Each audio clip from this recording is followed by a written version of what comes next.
বিসমিল্লাহির রহমানির রহিম। প্রিয় শিক্ষার্থীবৃন্দ,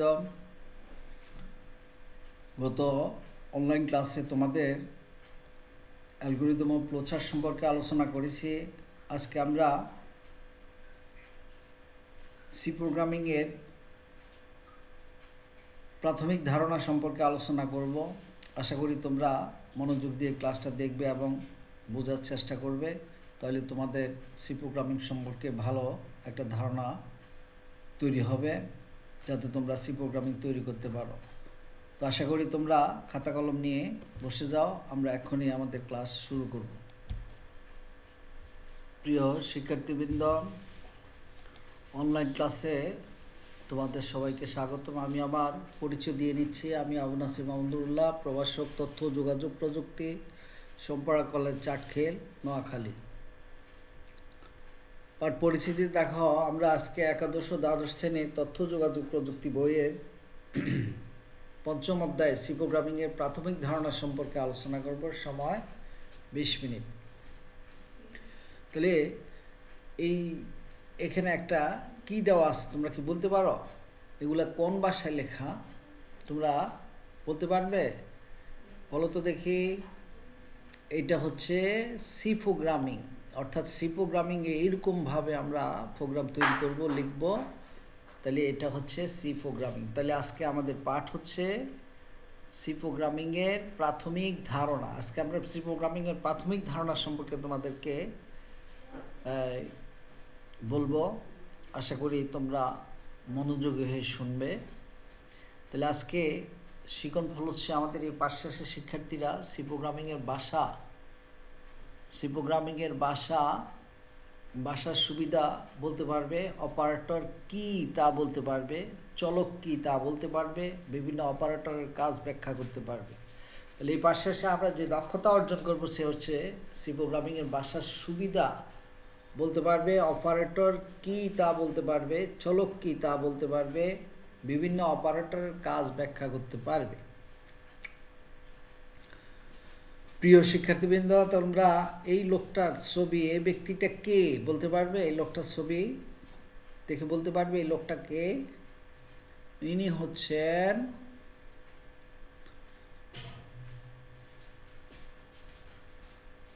সি প্রোগ্রামিং এর জনক ডেনিস রিচি। ওনার নাম হচ্ছে ডেনিস রিচি। দেখো, সি প্রোগ্রাম, সি একটি স্ট্রাকচার্ড বা প্রসিডিউর ওরিয়েন্টেড প্রোগ্রামিং ল্যাঙ্গুয়েজ। বর্তমানে মিড লেভেল ল্যাঙ্গুয়েজ হিসেবে সি অত্যন্ত জনপ্রিয়। সি নামটা এসেছে মার্টিন রিচার্ড এর উদ্ভাবিত বিসিপিএল এর পুরো নাম হচ্ছে বেসিক কম্বাইন্ড প্রোগ্রামিং ল্যাঙ্গুয়েজ ভাষা থেকে, যা প্রাথমিকভাবে ক্যামব্রিজ বিশ্ববিদ্যালয়ে রিসার্চ ওরিয়েন্টেড কাজে ব্যবহৃত হতো। বিসিপিএল সংক্ষেপে বি নামে পরিচিত ছিল। পরে ভি এর উন্নয়নের ফলে সি এর বিকাশ ঘটে। তাহলে তোমরা মনে রাখবা, সি একটি স্ট্রাকচার্ড বা প্রসিডিউর ওরিয়েন্টেড প্রোগ্রামিং ল্যাঙ্গুয়েজ। এটাকে বর্তমানে মিড লেভেল ল্যাঙ্গুয়েজ হিসাবে সি প্রোগ্রাম অত্যন্ত জনপ্রিয়। সি দিয়ে সহজে উচ্চ স্তরের এবং নিম্ন স্তরের ভাষার মধ্যে সমন্বয় করা যায়। আবার উচ্চ স্তরের ভাষা যেমন প্রোটান মতো বিট, বাইট, মেমোরি অ্যাড্রেসের পরিবর্তে বিভিন্ন ডেটা টাইপ ভেরিয়েবল নিয়ে কাজ করা যায়। তাছাড়া সি এর প্রোগ্রামিংয়ের কৌশল নিম্ন স্তরের ভাষার মতো কঠিন নয়, আবার উচ্চ স্তরের ভাষার মতো সহজও নয়। সি দিয়ে ইচ্ছামতো হার্ডওয়্যার নিয়ন্ত্রণ করে প্রোগ্রাম তৈরি করা যায় এবং এইসব প্রোগ্রামগুলি বেশ নমনীয় হয়। এই জন্য সিকে মধ্যবর্তী কম্পিউটারের ভাষা বলা হয়। সিকে স্ট্রাকচার্ড বা প্রসিডিউর ওরিয়েন্টেড প্রোগ্রামিং ল্যাঙ্গুয়েজ। দেখো, সিকে স্ট্রাকচার্ড বা প্রসিডিউর ওরিয়েন্টেড প্রোগ্রামিং ল্যাঙ্গুয়েজ বলা হয় কারণ সিতে মূল সমস্যাকে কতগুলো ছোট ছোট অংশে বিভক্ত করে বা ভাগ করে প্রতিটি অংশের জন্য আলাদাভাবে ভেরিয়েবল, স্ট্রাকচার, ফাংশন ইত্যাদি বর্ণনা করা যায় এবং প্রয়োজনে if, while, for, go to ইত্যাদি কন্ট্রোল স্টেটমেন্টের মাধ্যমে বিভিন্ন অংশের মধ্যে সমন্বয় সাধন করা যায়, কিংবা কোনো ফাংশন বা স্ট্রাকচার পুনঃব্যবহার করা যায়। আনস্ট্রাকচার্ড ভাষা যেমন বেসিক, এভাবে মূল সমস্যাকে একাধিক অংশে বিভক্ত করে প্রতিটি আলাদা অংশের জন্য আলাদাভাবে ফাংশন বর্ণনা করা যায় না। সি একটি জেনারেল পারপাস ভাষা, জেনারেল পারপাস ল্যাঙ্গুয়েজ। দেখো, সি প্রোগ্রামিং ভাষাটি সব ধরনের কাজের জন্য ব্যবহৃত হয়। এই জন্য প্রোগ্রামের যেসব সুবিধা দরকার, যেমন বিভিন্ন ডেটা ব্যবহার, ব্যাপক স্বাধীনতা, স্বল্প সংখ্যক কিওয়ার্ড, দ্রুত ও দক্ষতার সাথে প্রোগ্রাম চালানো এবং একই সাথে উচ্চ ও নিম্ন স্তরের ভাষার সমন্বয় করা ইত্যাদি সব রকম সুবিধাই সি ভাষাতে আছে। তাই যে কোনো ধরনের প্রোগ্রাম লিখতে সি ভাষা ব্যবহার করা যায়। এই জন্য সি ভাষাকে একটি জেনারেল পারপাস ল্যাঙ্গুয়েজ বলা হয়। এই প্রশ্নটা অনেক সময় পরীক্ষায় থাকে, বেশিরভাগ তোমরা খেয়াল করবে, সিকে জেনারেল পারপাস ল্যাঙ্গুয়েজ বলা হয় কেন, অথবা সিকে মিড লেভেল ল্যাঙ্গুয়েজ বলা হয় কেন। সি ভাষার কিছু বৈশিষ্ট্য আছে। দেখো, সি ভাষা মধ্যস্তরের ভাষা। এই ভাষায় প্রোগ্রামের কম্পিউটারের বিট পর্যায়ের প্রোগ্রামিংয়ের মাধ্যমে হার্ডওয়্যার নিয়ন্ত্রণ ও সিস্টেম প্রোগ্রাম রচনা করা যায়। এই ভাষা উচ্চ স্তরের ভাষার সুবিধা পাওয়া যায়, আবার নিম্ন স্তরের ভাষার সমকক্ষ প্রোগ্রাম তৈরি করা যায়। এগুলো হলো সি প্রোগ্রামিংয়ের বৈশিষ্ট্য। দেখো, সি ল্যাঙ্গুয়েজ দিয়ে সব ধরনের প্রোগ্রাম রচনা করা যায়। তাই একে জেনারেল পারপাস ল্যাঙ্গুয়েজ বলা হয়। সব ধরনের প্রোগ্রাম রচনা করা যায়। এরপরে সি ল্যাঙ্গুয়েজ মূল সমস্যাকে ছোট ছোট অংশে ভাগ করে প্রতিটি ভাগে প্রয়োজনীয় ভেরিয়েবল, ফাংশন, কনস্ট্যান্ট ইত্যাদি ব্যবহার করা যায় এবং প্রয়োজনে ইত্যাদি কন্ট্রোল স্টেটমেন্ট ব্যবহার করা যায়। তাই সিকে স্ট্রাকচার্ড ল্যাঙ্গুয়েজও বলা হয়। 5 নম্বরের বৈশিষ্ট্য হচ্ছে সি প্রোগ্রামের ভাষা শুরু হয় একটি ফাংশন মেইনের মাধ্যমে। মেইন একটা মূল ফাংশন, এর মাধ্যমেই সি এর কাজ শুরু হয়। ফাংশন, প্রতিটি প্রোগ্রামের কাজ এই ফাংশন থেকে শুরু হয়। 6 নম্বর বৈশিষ্ট্য, দেখো, ফাংশনের মধ্যে যেসব স্টেটমেন্ট থাকে সেগুলোকে দ্বিতীয় বন্ধনীর মাধ্যমে রাখতে হয়। এরপরে সি প্রোগ্রামিং বৈশিষ্ট্যের মধ্যে আরও কিছু দেখো, প্রতিটি স্টেটমেন্টের শেষে সেমিকোলন দিতে হবে। এটা সি প্রোগ্রামিংয়ের বৈশিষ্ট্য। প্রোগ্রামে কোনো কমেন্ট ব্যবহার করতে হলে তার আগে ** চিহ্ন এবং শেষে */ দেখো, শুরু করতে হলে / দিয়ে * দিতে হবে এবং শেষে কমেন্টটা লেখার পরে লিখতে হবে * চিহ্ন ব্যবহার করতে হয়। প্রোগ্রামের যে কোনো স্থানে যতটুকু ইচ্ছে কমেন্ট দেওয়া যায়। পর্যাপ্ত সংখ্যক লাইব্রেরি ফাংশন, ব্রাঞ্চিং স্টেটমেন্ট এবং কন্ট্রোল স্টেটমেন্টের সুবিধা রয়েছে। সাধারণত সি ল্যাঙ্গুয়েজ দিয়ে লিখিত একটি মেশিনের প্রোগ্রাম অন্য মেশিনে চালানো যায়। এতে অনেক পর্যাপ্ত সংখ্যক কম্পাউন্ড অপারেটর, যেমন plus, equal to, minus equal to, plus equal to, minus equal to, asterisk equal to ইত্যাদি রয়েছে। সি ভাষার গঠন দেখো, ডকুমেন্টেশন সেকশন, লিঙ্ক সেকশন, কতগুলো সেকশন আছে সি ভাষার মধ্যে, ছোট ছোট অংশে ভাগ করা হয় যেহেতু। Definition section, global declaration section, main function section. Declaration part দেখো, executable part, sub program section, function 1, function 2, function এবার আপ টু ফাংশন n পর্যন্ত। তাহলে দেখো, ডিক্লারেশন সেকশন মানে মন্তব্য লেখা, কমেন্টস লেখা। লিঙ্ক সেকশনের কাজ হচ্ছে, দেখো, এই সেকশনে হেডার ফাইল সংযুক্ত রাখা। এরপরে ডেফিনেশন সেকশন, ধ্রুব মানের ব্যবহার। Global declaration section, global variable ঘোষণা। এরপরে মেইন ফাংশন বিভাগ, দেখো, মেইন ফাংশন শুরু, ব্র্যাকেট, ভেরিয়েবল ঘোষণা, প্রসেস ভ্যালু, মেইন ফাংশন শেষ, ব্র্যাকেট। ব্যবহারকারীর নিজস্ব ফাংশন লেখা, ব্যবহারকারীর নিজস্ব ফাংশন। এরপরে দেখো, এই যে জিনিসগুলো আমরা আলোচনা করেছি এতক্ষণ, যে সেকশনগুলোর কথা তোমাদেরকে বলা হইলো, এই যে সেকশনগুলো এখন আমরা আরও একটু ডিটেলসে আলোচনা করতে যাচ্ছি। যে কোনো সি প্রোগ্রামের এটি ঐচ্ছিক অংশ, এই ডকুমেন্টেশন সেকশনটা। এই প্রোগ্রামের নাম, বিষয়বস্তু, প্রোগ্রামারের নাম, ব্যবহারের নিয়ম এবং প্রোগ্রামের উদ্দেশ্য এখানে সংযুক্ত করা হয়। ডকুমেন্টেশন সেকশন সাধারণত কমেন্টসের মাধ্যমে এগুলো উল্লেখ করা হয়। সি ভাষায় কমেন্টস লেখার জন্য /*, এরপরে কমেন্টস লিখতে হলে লেখার পরে এরপরে স্ট্যাটিক স্ল্যাশ অথবা ডাবল স্ল্যাশ দিয়েও এই কমেন্টস ব্যবহার করা যায়। এরপরে দেখো লিঙ্ক সেকশন, দ্বিতীয় সেকশনটা ছিল লিঙ্ক সেকশন। এটি প্রোগ্রামের অত্যাবশ্যকীয় অংশ প্রোগ্রামের বিভিন্ন স্থানে ব্যবহৃত ফাংশনের হেডার ফাইল এই অংশে সংযুক্ত করা হয়। ডেফিনেশন সেকশন, এই অংশ কনস্ট্যান্ট ঘোষণা করা হয়। গ্লোবাল ডিক্লারেশন সেকশন, এই অংশ গ্লোবাল চলক ঘোষণা করা হয়। মেইন ফাংশন, এটা পরীক্ষা আসে, দেখো খুবই গুরুত্বপূর্ণ। মেইন ফাংশন হলো প্রতিটি সি প্রোগ্রাম গঠনকারী প্রধান ফাংশন, মূল ফাংশন। এটি একটি ইউজার ডিফাইন্ড বা ব্যবহারকারী মনোনীত ফাংশন, কারণ ব্যবহারকারী প্রোগ্রামার এর গঠন নির্ণয় করে থাকেন। সি প্রোগ্রামের মূল অংশ এই ফাংশনের আওতায় সেকেন্ড ব্র্যাকেটের অর্থাৎ দ্বিতীয় বন্ধনীর মধ্যে লিখতে হয়। সি প্রোগ্রামের যত বড় বা ছোট হোক না কেন, ফাংশন সংলগ্ন দ্বিতীয় বন্ধনীর পরবর্তী স্টেটমেন্ট থেকে প্রোগ্রাম নির্বাহ শুরু হয়। এই ফাংশন ছাড়া কোনো সি প্রোগ্রাম লেখা সম্ভব নয়। মেইন ফাংশন দুটি অংশ থাকে, একটি ডিক্লারেশন পার্ট, অন্যটি এক্সিকিউশন পার্ট। ডিক্লারেশন পার্টের প্রয়োজনীয় চলক অ্যারে, পয়েন্টার, ফাইল ইত্যাদি ঘোষণা করা হয়, যা নির্বাহ অংশে ব্যবহার করা হয়। এবং এক্সিকিউশন পার্ট এর প্রোগ্রামের নির্বাহের জন্য কমপক্ষে একটি স্টেটমেন্ট থাকতে হয়। উভয় অংশে প্রত্যেক স্টেটমেন্টের শেষে সেমিকোলন থাকতে হয়। দেখো ডেটা টাইপ, ডেটার ধরনকে ডেটা টাইপ বলে, এই জিনিসটা মনে রাখবেন। ডেটার ধরনকে ডেটা টাইপ বলে, ডেটার ধরনকে ডেটা টাইপ বলে। সি প্রোগ্রামে বিভিন্ন ধরনের ডেটা টাইপ দেখো।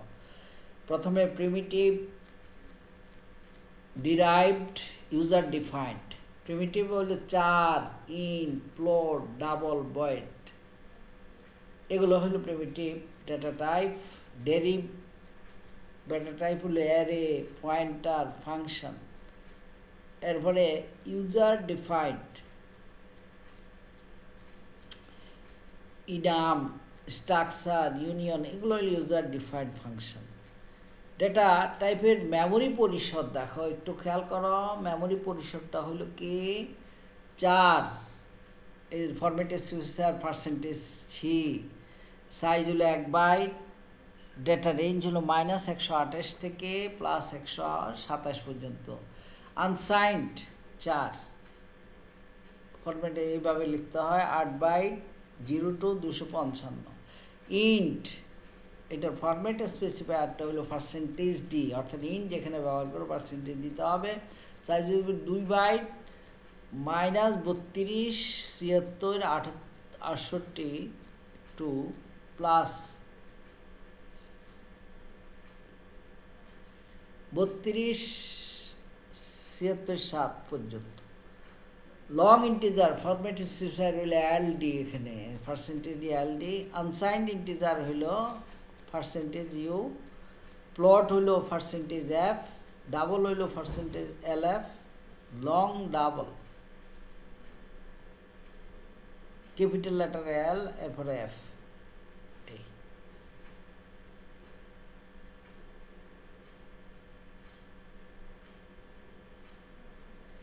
এরপরে দেখো ডাবল, লং, ডাবল অনেকগুলো আছে। সি প্রোগ্রামের প্রোগ্রাম করতে যা প্রয়োজন হবে তোমাদের, দেখো এই টোকেন্স, অনেকগুলো টোকেন্স আছে। কিওয়ার্ড লাগবে, কনস্ট্যান্ট লাগবে, আইডেন্টিফায়ার লাগবে, স্ট্রিং লাগবে, স্পেশাল সিম্বল লাগবে, অপারেটর লাগবে। কিওয়ার্ড দেখো, প্রত্যেক প্রোগ্রামিং ভাষায় নিজস্ব কিছু সংরক্ষিত শব্দ আছে যা প্রোগ্রাম রচনার সময় ব্যবহার করা হয়। এই সংরক্ষিত শব্দগুলোকে কিওয়ার্ড বলা হয়। আমি আবার বলতেছি, দেখো প্রত্যেক প্রোগ্রামিং ভাষার কিছু নিজস্ব সংরক্ষিত শব্দ আছে যা প্রোগ্রাম রচনার সময় ব্যবহার করা হয়। এই সংরক্ষিত শব্দকে কিওয়ার্ড বলে। কিওয়ার্ড আছে দেখো সিতে 32টা কিওয়ার্ড আছে দেখো। Auto, double, int, structure, case, enum, register, typedef, char, extension, return, union,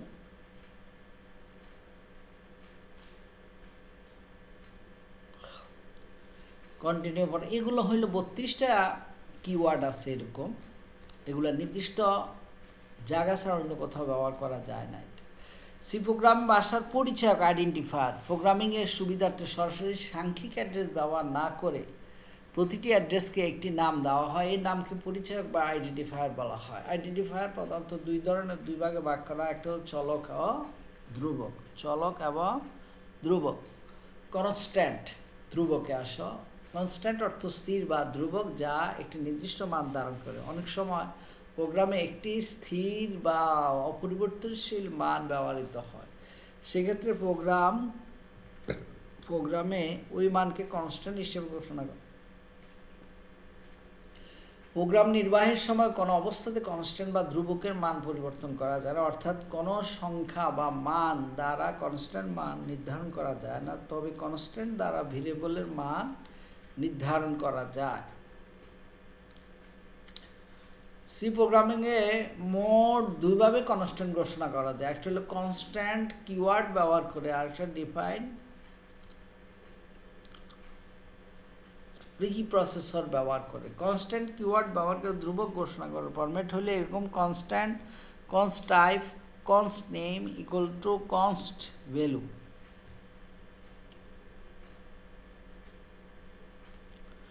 এরপরে দেখো কনস্ট্যান্ট। কনস্ট্যান্টের পরে দেখো নিউমেরিক, ক্যারেক্টার। কনস্ট্যান্ট দুই ধরনের, নিউমেরিক এবং ক্যারেক্টার। নিউমেরিকের মধ্যে ইন্টিজার, রিয়াল, আর ক্যারেক্টারের মধ্যে সিঙ্গেল ক্যারেক্টার, এরপরে স্ট্রিং ক্যারেক্টার। চলক দেখো, ভেরিয়েবল হলো মেমোরি লোকেশনের নাম বা ঠিকানা। প্রোগ্রাম যখন কোনো ডেটা নিয়ে কাজ করা হয়, প্রাথমিকভাবে সেগুলো কম্পিউটারের র্যামে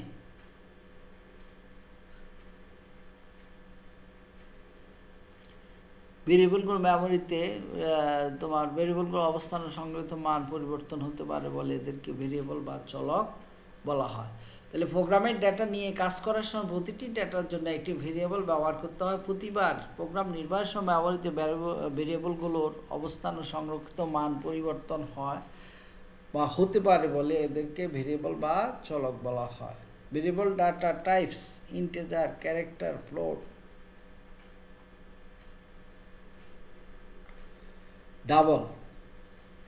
চলক বা ভেরিয়েবল ঘোষণা করার নিয়ম, এইটা পরীক্ষায় থাকে, প্রায় পরীক্ষায় এটা থাকে। চলক বা ভেরিয়েবল ঘোষণা করার কিছু নিয়ম আছে, এই নিয়মগুলো মেনেই ঘোষণা করতে হয়।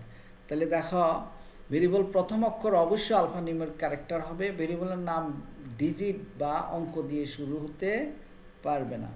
ভেরিয়েবলের স্পেশাল ক্যারেক্টার আন্ডারস্কোর বা ডলার সাইন বা ডলার চিহ্ন ব্যবহার করা যায়। আন্ডারস্কোর, ডলার সাইন ব্যতীত অন্য কোনো স্পেশাল ক্যারেক্টার ব্যবহার করা যায় না। ভেরিয়েবল নামের মধ্যে কোনো ফাঁকা স্থান থাকে না। কোনো কিওয়ার্ড নাম কিওয়ার্ডের নাম ভেরিয়েবল হিসেবে ব্যবহার করে। এই যে একটু আগে যে 32টা কিওয়ার্ড, কোনোটাই ভেরিয়েবলের নাম হিসেবে ব্যবহার করা যাবে না। ভেরিয়েবলের নামকরণে যে কোনো সংখ্যক ক্যারেক্টার ব্যবহার করা হয়। এনসি অর্থাৎ আমেরিকান ন্যাশনাল স্ট্যান্ডার্ড ইনস্টিটিউট নিয়ম অনুযায়ী ভেরিয়েবল নামকরণে 31 ক্যারেক্টারের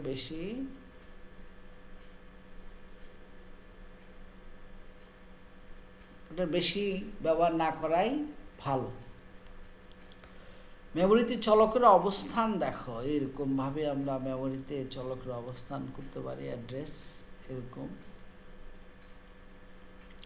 অপারেটর: সি ভাষা গাণিতিক ও যুক্তিক কাজ নিয়ন্ত্রণ করার জন্য কতগুলো বিশেষ সিম্বল ব্যবহার করা হয়। এই সিম্বলগুলোকে বলা হয় অপারেটর, আর যা ডেটা ধারণ করে তাকে অপারেন্ড বলে।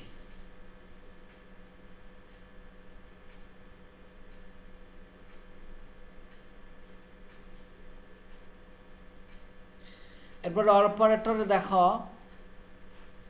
সিম্বল ব্যবহৃত হয়, এগুলোকে অপারেটর বলা হয়, আর যা ডেটা ধারণ করে তাকে অপারেন্ড বলা হয়। দেখো types of operator: arithmetic operator, relational operator, logical operator, assignment operator, increment এবং decrement operators, conditional operator, bitwise operator,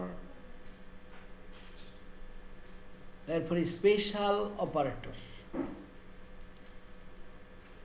এই যে অপারেটরের কিছু উদাহরণ দেওয়া আছে দেখো। অ্যারিথমেটিক অপারেটর, অ্যারিথমেটিক বা গাণিতিক অপারেটরটা হলো যোগ, বিয়োগ, গুণ, ভাগ, তারপরে স্ল্যাশ। এরপরে এই অপারেটর হলো to add two numbers, to add two, এই এরপরে উদাহরণ দেওয়া আছে দেখো। এই প্লাসের উদাহরণ, i equal to 3 plus 2 equal to 5 result, i equal to 3 minus 2 1। এরপরে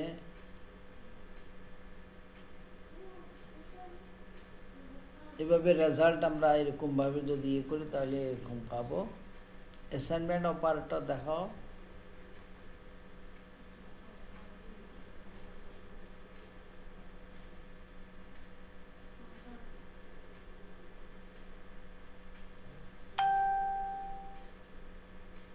Operator meaning and logical or logical not, and or not।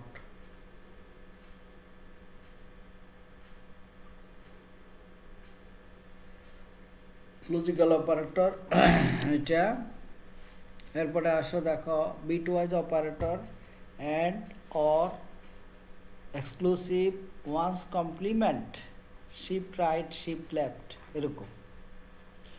Input output statement, scanf, scanf %C input দেওয়া যায়। এই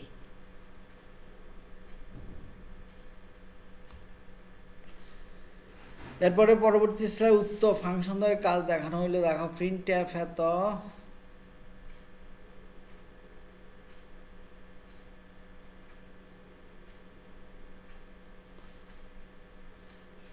এরপরে প্রিন্টএফের ব্যবহার দেখো। Include stdio dot include conio dot H main second bracket 4a, এটা খেয়াল রাখতে হবে। Equal to capital A inverted কমার ভিতরে, in B, B equal to কি হবে,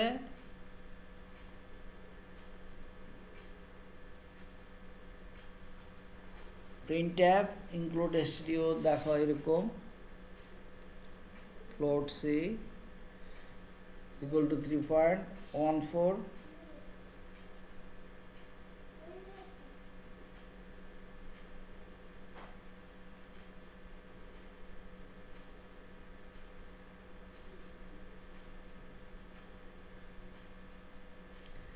এরপরে দেখো এরকম ভাবে একটা প্রোগ্রাম করে দেওয়া আছে এরকম প্রিন্টএফ দিয়ে।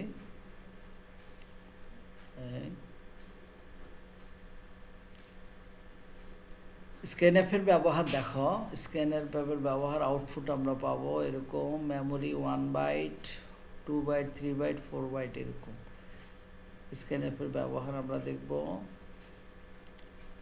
4a ক্যারেক্টার এ এটা, তারপরে int b, float c, double d, enter a character. Scanf, এই যে স্ক্যানআপ ফাংশনটা ব্যবহার এখানে দেখছি।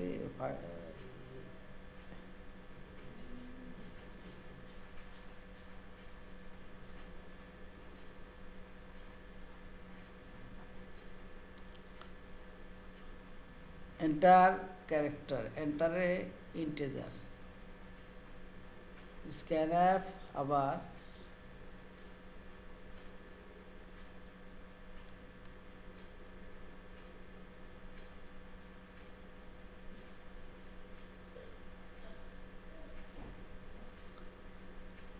স্ক্যানআপের ব্যবহার দেখো। এখানে স্ক্যানআপ দিয়ে আমরা ইনপুট দিব। স্ক্যানআপ একটা ফাংশন, মেইন ফাংশনের মতো এখানে লেখা আছে দেখো, এরকম বোঝাচ্ছে। তাহলে প্রিয় শিক্ষার্থীবৃন্দ, এখন তোমাদের জন্য একটা একক কাজ চলকের ক্ষেত্রে নিচে কোনটি ভুল, কোনটি ভুল দেখো। এইটা ভুল, এইটা ভুল, এইটা ভুল, এইটা শুদ্ধ দেখো ওইটা। এরপরে দলীয় কাজ দেখো, তোমরা কলেজের নাম প্রদর্শন, সি ভাষায় প্রোগ্রাম লেখো। খ দলে হইলো সি ভাষার সুবিধাগুলো চিহ্নিত করো। মূল্যায়নে দেখো অপারেটর কি, এতক্ষণ আমরা আলোচনা করেছি। অপারেটর ধ্রুবক কি, যেটার মানের পরিবর্তন হয় না, সেটা হচ্ছে ধ্রুবক। প্রোগ্রামে কেন চলক ব্যবহৃত হয় এটা প্রশ্ন করা আছে, এটা বলবা। ডেটা টাইপ মেমোরি পরিসর দেখাও। তাহলে প্রিয় শিক্ষার্থীবৃন্দ, আজকে আমরা খুবই গুরুত্বপূর্ণ বিষয় সি প্রোগ্রামিংয়ের তোমার